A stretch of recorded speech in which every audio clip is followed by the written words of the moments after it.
Major chaos erupting in American cities. More than 100 people arrested in Chicago after looters swarmed the city's Magnificent Mile, smashing windows and robbing stores. And in Portland, rioters descended on the police association's headquarters, setting dumpsters on fire and throwing objects at cops. Attorney General Bill Barr tearing into the violent far-left protests. Take a look.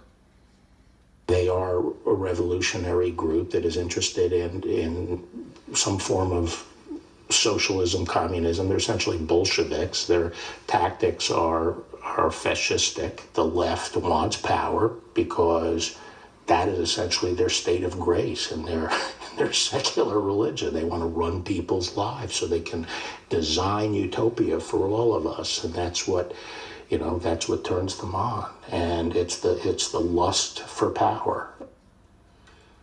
All right, Greg.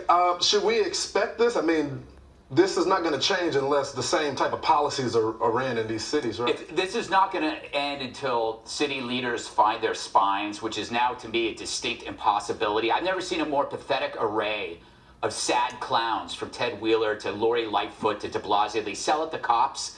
They condemn the law-abiding, and then they hide when the looting starts. I want to point out that there's a really disturbing trend going on in this criminal activity.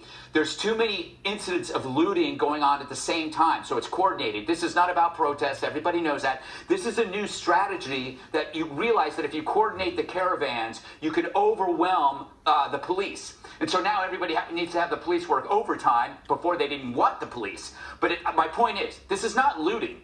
This is an insurgency. So you got to stop talking about police. This is police being the problem here. This is now an insurgency of organized crime. So if an army was invading your city and doing the same thing, how would you expect your city to respond? You have to think like that, because right now, this is what happened in my neighborhood downtown. You can't stop it. It completely overwhelms unless you overwhelm it with force. Dialogue and pleading with them and telling them, oh, you're helping Trump with the optics, that doesn't work. Either that or we just don't care and we let the cities burn. Because if their leaders don't care, then why should you? Dave?